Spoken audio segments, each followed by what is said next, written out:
Halo teman-temanku semuanya dimanapun kalian berada. Semoga teman-teman selalu dalam keadaan yang sehat dan selalu dimudahkan dalam mencari rezeki. Berjumpa lagi dengan channel Ruang Imajinasi. Channel yang berisikan tentang konten cerita romantis, yang diberi latar belakang berupa video pemandangan alam. Pada kali ini di hari Senin tanggal 5 Mei tahun 2025. Saya meneruskan kisah sebelumnya. Jadi admin ingatkan kepada teman-teman untuk membaca cerita sebelumnya agar tahu dan jelas sama alur ceritanya. Setelah ayah masuk ke dalam bus setelah berpamitan dengan kami dan bus melaju ketika semua penumpang sudah naik. Kami berdua tetap di sana sampai bus tidak lagi terlihat oleh mata kami. Kami akhirnya pulang dengan motor masing-masing. Aku membiarkan ibu melaju terlebih dahulu, dan aku mengikuti di belakangnya. Jika aku di depan ibu akan tertinggal di belakang. Seperti jargon yang mahal. Jargonnya begitu membekas karena pelawak komeng yang mengatakannya. Sampai di rumah, motor kami masukkan ke ruang tamu. Ibu pergi ke arah dapur begitu kami sampai. Aku juga ke dapur untuk menghilangkan dahaga yang menerpa. Saat sedang asik minum, ibu keluar dari kamar mandi. "Rian, nanti temenin ibu ya. Ibu takut tidur sendirian." Ibu meminta hal yang tidak biasa, tapi aku mengiyakannya saja. "Iya Bu, nanti Rian nyusul ke kamar ibu," kataku. Ibu masuk ke kamarnya sedangkan aku masuk ke kamarku terlebih dahulu. Aku ingin mengganti celana jeans dan jaketku. Aku masuk ke dalam kamar ibu dan melihat ibu sudah berselimut. "Tutup pintunya, terus ke sini." Aku menurut saja dengan apa yang dikatakan ibu. Menutup pintu dan dia juga memintaku mematikan lampu utama di kamarnya dan membiarkan sekunder hidup. Ruang menjadi remang saat aku mematikan lampu utama. Aku kemudian menghampiri ibuku. Aku diam berbaring. Belum terasa kantukku, mungkin karena ada ibu di sampingku. Aku tidak tahu apa yang dia bawa karena selimut menutupi sampai batas leher. Kita belum pernah melakukan di kasur kan? Tiba-tiba ibu mengatakan itu. Aku terkejut dengan perkataan ibu. Aku tidak percaya, dia akan memintanya dengan jujur. Godaannya berlanjut dengan memindah yang dia bawa. Sontak saja, sistem otomatis langsung aktif. Aku bangkit dan menghampiri ibu dan tentu ibu menyambutku dengan senang hati. Tangannya terbuka untuk memelukku. Berifman sudah pasti kami lakukan sebagai langkah awal. "Ibu tambah cantik sekarang," kataku memujinya. "Kamu juga ganteng, walau lebam-lebam gini." Ibu tersenyum saat tangannya menyentuh wajahku. Aku benar-benar menikmati momen ini. Ketika tanganku berada di tempat itu, ada rasa yang tidak asing bagiku. Aku terkejut ketika melihat apa yang ada di tempat itu. Baru sebentar acara dimulai, ibu sudah tiba duluan.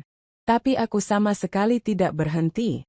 Setelah beberapa lama aku akhirnya dapat menyelesaikan acara tersebut. Ibu membuka matanya. Dia menatapku dan tersenyum. "Gila kamu. Ibu nggak bisa berhenti." Ibu tersenyum saat menatapku dengan lembut. Tangannya memegang pipiku dan mengelusnya. "Salah sendiri, pamer kok milik orang," kataku yang masih jengkel. Aku memegang tangan ibu karena beberapa bagian wajahku masih terasa perih saat disentuh. "Cie, anak ibu cemburu." Ibu tersenyum saat meledekku. Aku hanya sedikit memalingkan wajahku. Malu rasanya. Biarin. Toh aku yang bikin ibu halim. Tapi tentu, aku tetap mempertahankan harga diriku sebagai laki-laki. Ibu hanya tersenyum dan memindahkan tangannya, menyentuh bagian belakang kepalaku. "Maaf ya, ini untuk keamanan kamu dan ibu. Biar rahasia ini untuk kita berdua saja." Aku terdiam saat ibu mengatakan itu. Benar sekali apa yang dikatakan ibu. Apa yang kami lakukan adalah rahasia yang bisa mempermalukan keluarga besar kami. Tindakan ibu sudah tepat, tapi aku yang terlalu terbakar api cemburu.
Aku ingin marah. Tapi ada sesuatu yang mengganjal pikiranku. Kalau ayah bisa ngasih sebanyak itu, kok aku nggak punya adik? Tanyaku yang ingin melepas rasa penasaran. Ini kamu udah buat sendiri, kata ibuku bercanda. Dari ayah? Kok ibu belum halim lagi dari ayah? Aku agak kesal karena ibu tidak memberikan jawaban yang aku inginkan. Oh, itu. Ibu diam sejenak sebelum melanjutkan. Ayahmu waktu masih muda pernah kecelakaan dan katanya sistemnya ada yang kena. Waktu mau punya kamu juga lama nunggunya. Ibu nikah sama ayahmu umur 20 tahun. Kamu lahir waktu ibu umur 28 apa 29 tahun kayaknya. Ibu memberikan gambaran kasar. Terus nggak pernah nyoba lagi. Ya nyoba terus. Kata orang kan kalau udah bisa satu, nanti yang kedua gampang. Taunya sama aja. Nyoba terus. Sampai akhirnya capek dan bosen. Akhirnya ayahmu nyerah waktu ibu umur 35 tahun. Masih tetap nyoba, tapi jarang banget. 2 atau 3 bulan sekali itu udah paling sering. Waktu kamu maksa ibu, Bu, ngomongnya jangan gitu, aku malu. Ngapain malu emang iya kan? Mana pakai acara pingsan segala. Berat tau mindahin kamu ke ruang tengah. Hehehe, maaf. Ibu seneng waktu kamu bisa menuhin keinginan ibu, walau dengan paksa. Bahasa ibu lebih ringan sekarang walau masih dengan maksud yang sama, tapi agak jengkel waktu tahu kalau kamu bisa bikin ibu halim sekali coba. Seneng, tapi jengkel. Gimana itu? Seneng, bisa halim lagi, jengkel karena yang bikin itu kayak kamu. Aku merasa sedikit kasihan dengan ayahku. Usaha dan kerja kerasnya tidak membuahkan hasil. Malah anaknya yang sekali coba bisa menghasilkan daripada dirinya yang mencoba selama puluhan tahun. Kalau adikku punya adik, ibu mau? Enggak, kata Bu Rati. Kehamilan ini aja udah ketuaan untuk umur ibu. Resikonya semakin besar kalau ibu hamil lagi. Ini aja udah cukup. Aku paham kekhawatiran ibu. Aku tidak ingin memaksakan kehendakku dan menerima apa yang bisa aku miliki sekarang. Aku memeyuk ibu dan meneifnya. Aku hanya ingin ceifman biasa. Tapi ibu ingin lebih. Ternyata keinginannya sudah bangkit lagi. Yah, malam ini aku tidak bisa tidur awal lagi. Hari Senin. Aku benci dengan hari ini. Tapi aku tetap memacu motorku yang kuberi nama fiksi ini cukup kencang. Tarikan gasnya masih cukup bandel walau dimensi bodinya yang berbeda dengan si jago membuatku sulit untuk bermanuver dengan lincah. Tapi tak apa. Motor ini masih cukup kencang sehingga cukup nikmat untuk dikendarai. 15 menit di jalan, akhirnya aku sampai. Memarkirkan motorku di area belakang aku bertemu dengan Teguh yang masih duduk di motornya yang legend itu. Ternyata setelah aku mendekat dia sedang bersama Ilham. Anak ini duduk di bangku yang entah dari mana ia dapatkan. Weh, baru nih, katanya saat melihat aku datang dan parkir di dekat motornya. Ah, bekas ini, punya Pak Deku, kataku sambil mematikan mesin motorku. Lah, si jago mana? Ilham sepertinya belum tahu kalau aku dirampok. Tapi peristiwa itu baru keluargaku dan Teguh saja yang tahu. Wah parah, lihat aja mukanya Sirian ini, masih biru-biru gitu. Dengan nada guyon, Teguh mencoba memberitahu Ilham. Kenapa sih? Aku nggak ngerti, kata Ilham. Mengerutkan keningnya. Dia benar-benar tidak memahaminya. Kemarin malam minggu aku dirampok. Itu di daerah, si jago diambil, akunya dikeroyok. Aku memotong pembicaraan keduanya dan memberikan kronologinya. Nggak ngelawan emang? Ilham bertanya kepadaku. Ya, awalnya ngelawan. Tapi kalau udah 6 lawan 1, mana bisa menang? Wah gila, kamu sendirian itu. Teguh menyahut. Dia belum dengar bagian ini. Enggak, sama ibu, masa aku suruh ibuku bantuin aku gebukin orang jahat itu? Ya, padahal si Jeki ini baru dibore up. Kulihat motor 2 tak milik Ilham. Tidak ada yang berbeda. Hanya mesinnya lebih bersih saja. Kami mengobrol untuk sesaat sebelum bel berbunyi. Aku menyempatkan diri meletakkan tas dan pergi halaman sekolah. Ya, rutinitas yang harus dilakukan seorang siswa pada umumnya. Upacara rutin setiap Senin. Aku melalui saat-saat di sekolah seperti biasa, walau ada beberapa orang bertanya kenapa dengan wajahku. Aku menjawab sekedarnya saja dan kadang menjawabnya dengan guyonan. Aku juga bertemu Fitri saat istirahat dan makan di kantin. Mengobrol ringan dan sedikit bercanda. Hubungan kami telah tersebar luas sejak minggu kemarin, dan sejak saat itu banyak yang menggoda kami berdua.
Cie, udah bayar PJ belum? Ternyata Rizka yang mengatakan itu. Dia adalah teman sekelas Fitri. Kamu telat Kak. Minggu kemarin kita ditraktir baksonya Bu Husna. Salah sendiri ikut OSIS.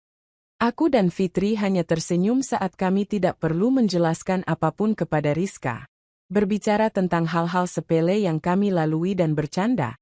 Itu hal biasa aku lakukan sekarang. Tak terasa jam istirahat pun habis dan kami harus memulai aktivitas. Belajar. Bosan rasanya ketika harus menyimak guru mengatakan A, lalu B dan seterusnya. Ingin aku pergi dan menemui Fitri lagi dan mengobrol dengannya.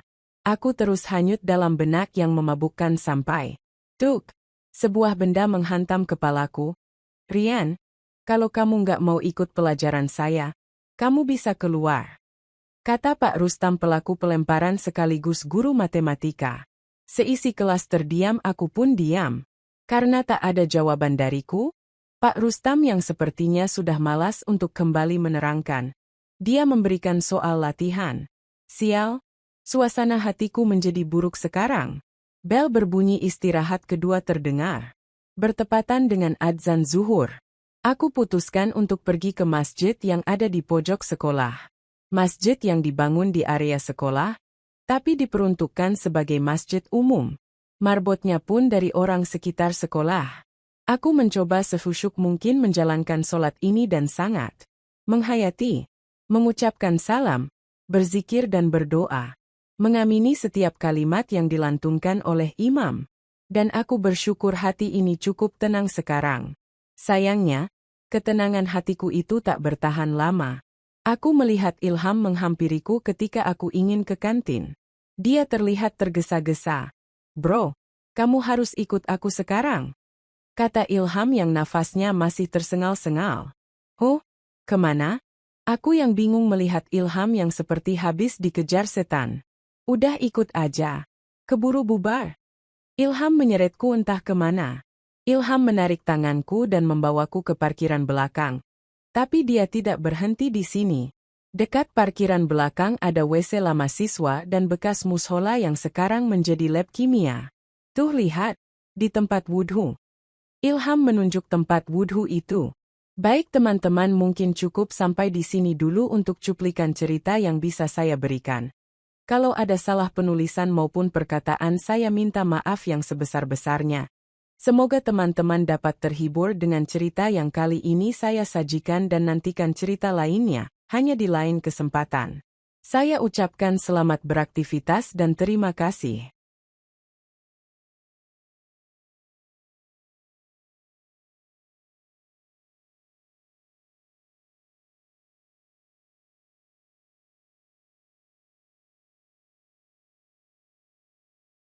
Ini aku akan bercerita mengenai seorang pembantu yang aku pekerjakan di saat aku masih kuliah.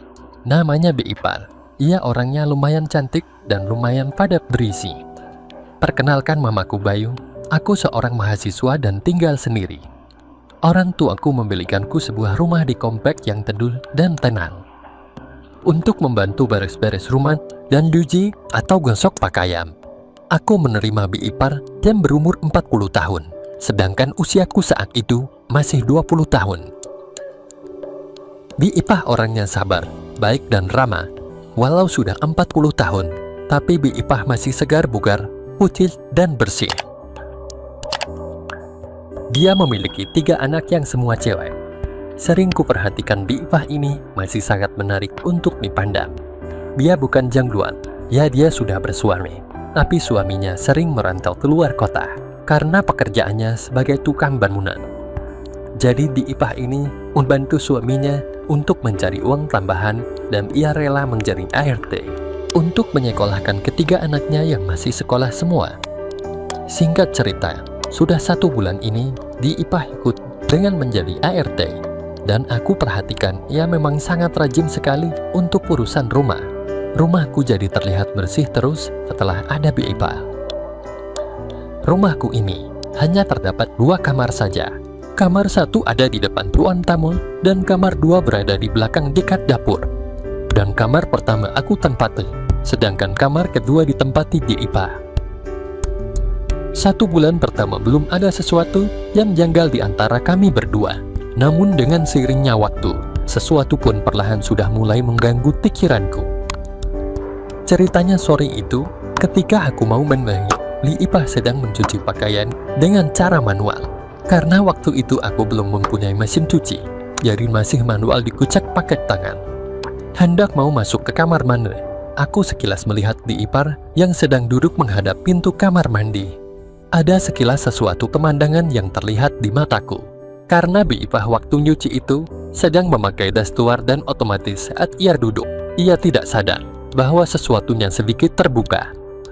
Dan saat itu juga aku melihatnya dengan jelas banget. Dan aku masih ingat betul dengan warnanya yang ia pakai itu. Warnanya keren. Pikiranku sudah mulai kacau saat di dalam kamar mandi. Karena masih penasaran, aku mencoba melihatnya kembali dengan mencari lubang kecil di sekitar pintu. Dan aku menemukannya, aku pun mulai mengwit-witnya dari lubang kecil itu. Dan ampun dijar, Bi Ipah malah dengan bebasnya merubah duduknya. Makin nampak jelas apa yang sudah aku lihat itu. Tanpa aku sadari, ada yang pelan-pelan bergerak tak jelas. Apa itu? Pastinya pemirsa sudah tahu ya. Aku makin gak bisa menahannya sendiri. Dan pada akhirnya, aku berbuat sesuatu yang bisa melonggarkan pikiranku dan membayangkan sesuatu yang pernah aku lihat tadi. Sekitar 5 menitan aku seperti itu, rasanya sangat lega, pikiranku jadi blok, dan badanku terasa lemas. Kemudian aku pun melanjutkan untuk mamge, karena waktu sudah hampir maghrib. Selesai mamge, seperti biasa aku nyantai-nyantai dan nonton TV. Tapi pikiranku tentang yang tadi masih melekat di pikiranku. Aku berjalan untuk melihat Bi Ipah kembali, namun ia sedang menjemur pakaian yang sudah dicucinya. Aku melihat dari kejauhan yang nampaknya pikiranku kembali berhalu. Bi Ipah, jika saja Bibi tahu apa yang aku mau, apa Bibi mau mewujudkan semua itu? Kataku dalam hati. Dan jelas tidak mungkin semua itu terjadi, karena Bi Ipah bukan orang seperti itu. Ia orang baik, pasti ia juga bisa menjaga kehormatan harga dirinya. Dan gak mungkin juga aku mengatakan langsung sama dia, itu namanya gak sopan. Aku masih menghargainya sebagai orang tua. Aku pun kembali nonton TV, dan gak lama Bi Ipah masuk, dan aku pura-pura bertanya. Sudah selesai Bi, nyucinya? Tanyaku. Sudah Den, sudah dijemur malah. Nih Bibi mau mandi dulu. Toh iya, kalau Aden mau makan, sudah Bibi siapkan Den, jawabnya. Iya Bi, nanti saja masih belum lapar, jawabku. Mataku tertuju ke TV, tapi pikiranku entah pergi kemana. Hal yang tak wajar pun, akhirnya aku lakukan, aku mulai berjalan ke belakang. Biur-biur, suara guyuran air pool terdengar jelas dari luar. Dan aku pun makin nekat, karena rasa penasaranku. Sebelumnya aku belum pernah seperti ini. Aku pun mulai mencari lubang kecil yang tadi sempat kugunakan untuk membuat CCTV rahasia. Ya ampun, aku melihat semuanya dengan jelas. Aku seperti itu sampai dia selesai. Rasanya sudah tak karuan. Makin kacau otakku saat itu. Setelah ia selesai, aku segera balik ke depan TV seolah-olah tidak nyapa-ngapain. Masih bagus banget apa yang ia miliki. Aku masih tertegun sendiri di depan TV sembari membayangkan apa yang barusan aku saksikan. Selanjutnya, setelah Bi Ipah ganti BJHO, aku mengajaknya makan bersama. Sembari ngobrol kecil, sembari makan, aku masih sempat curi-curi pandang kepadanya. Bi Ipah memang cantik, apa aku bisa mendapatkanmu Bi Ipah? Batinku terus bergumam seperti itu. Dengan usiaku yang baru 20 tahun, wajarlah aku punya angan-angan seperti itu. Karena aku sendiri memang belum pernah mengalami hal semacam itu. Bi Ipah betah gak di sini? Tanyaku. Ya betah tuh Den, namanya juga kerja. Kalau gak betah, Bibi dapat uang dari mana? Jawabnya. Bi Ipah, kalau seperti itu cantik ya, godaku. Adem Bayu ini bisa aja, sudah tua Dimi dibilang cantik. Anak sudah 3, sudah melorot semua Dem, ucapnya.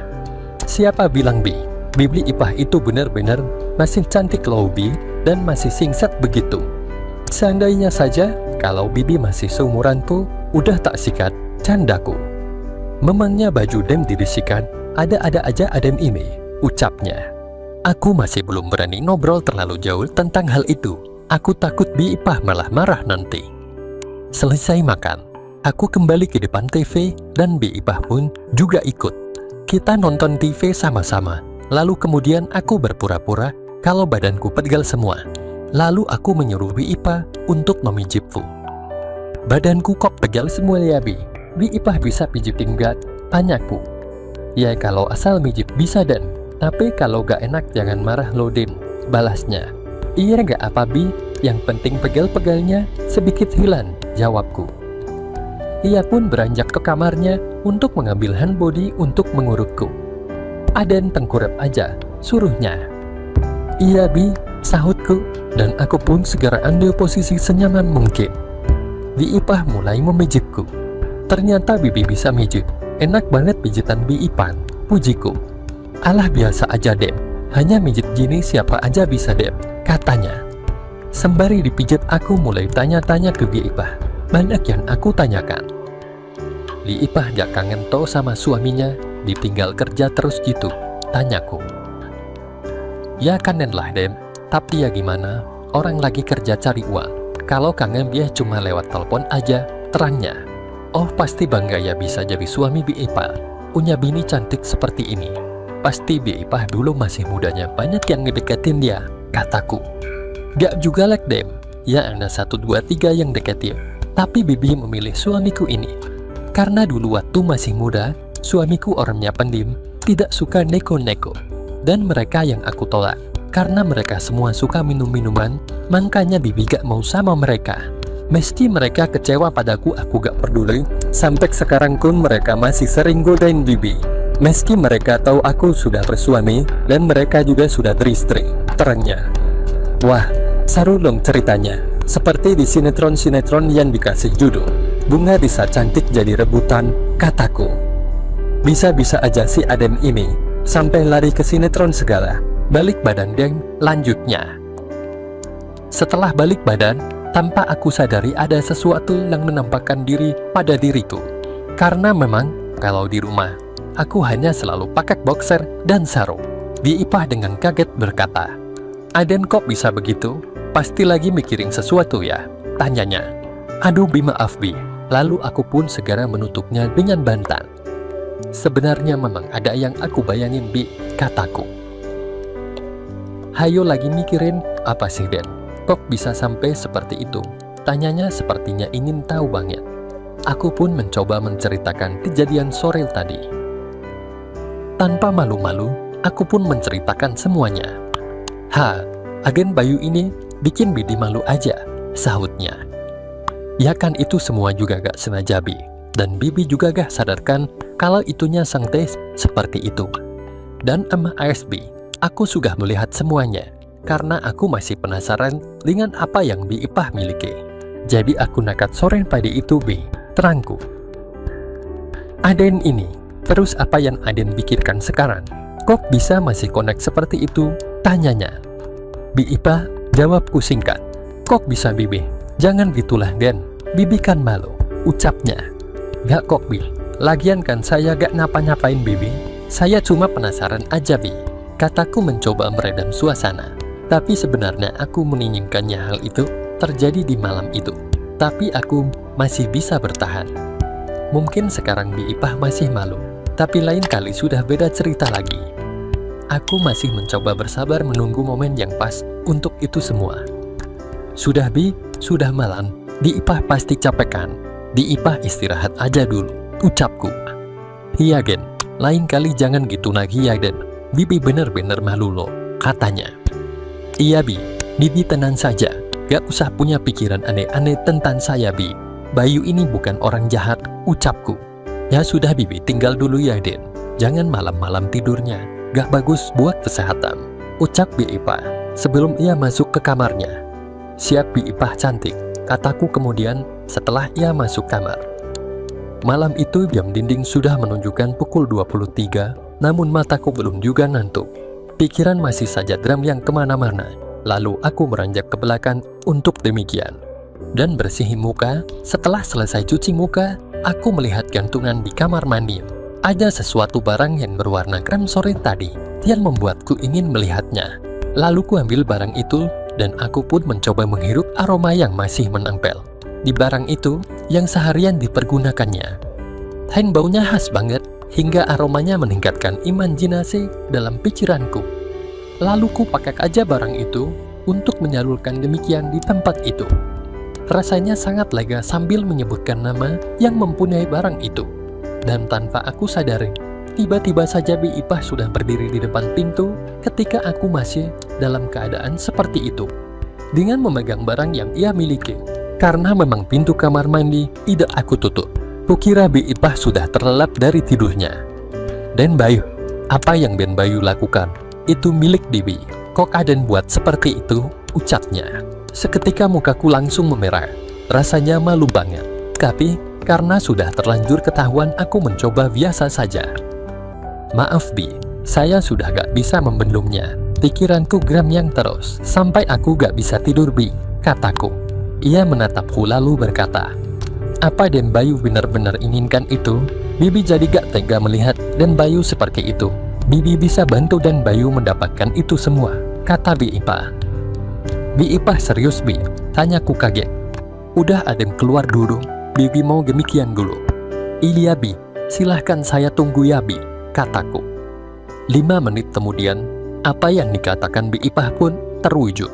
Ia membantuku mendapatkan apa yang sejak tadi sore mengganggu pikiranku. Bi Ipah pun mengajariku satu persatu dan aku mengikuti apa yang ia ajarkan padaku. Sungguh di luar dugaan kalau hal ini benar-benar terjadi dalam hidupku. Makasih ya Bi Ipah, sudah membantuku sampai selesai dan gak nyangka aku bisa mendapatkan dari Bi Ipah, ucapku. Sebenarnya Bibi itu sudah tahu apa yang Den Bayu pikirkan. Cuma Bibi masih diam. Karena Bibi juga sudah pernah mengalami di usia seperti kamu ini, jawabnya. Jadi Bibi tahu semua apa yang aku inginkan, tanyaku.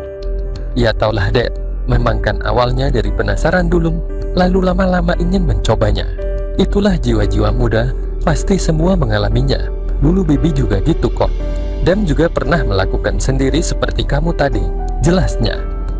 Dan kemudian kami membersihkan diri dan lanjut istirahat. Rasanya senang sekali aku malam itu. Apa yang sudah mengganggu pikiranku akhirnya terwujud juga dengan pasti. Dan hari-hari berikutnya, tanpa malu-malu lagi, kalau aku sudah menginginkannya, aku langsung ngomong sama Bi Ipah. Dan Bi Ipah pun selalu menyanggupinya. Mungkin Bi Ipah juga sudah lama tak mendapatkan itu semua dari suaminya. Karena mereka kan sering berjauhan dan itu hingga berbulan-bulan bahkan tahun.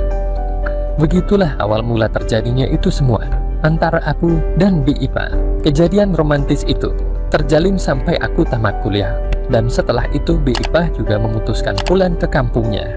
Begitulah kisahku, semoga teman-teman terhibur. Terima kasih.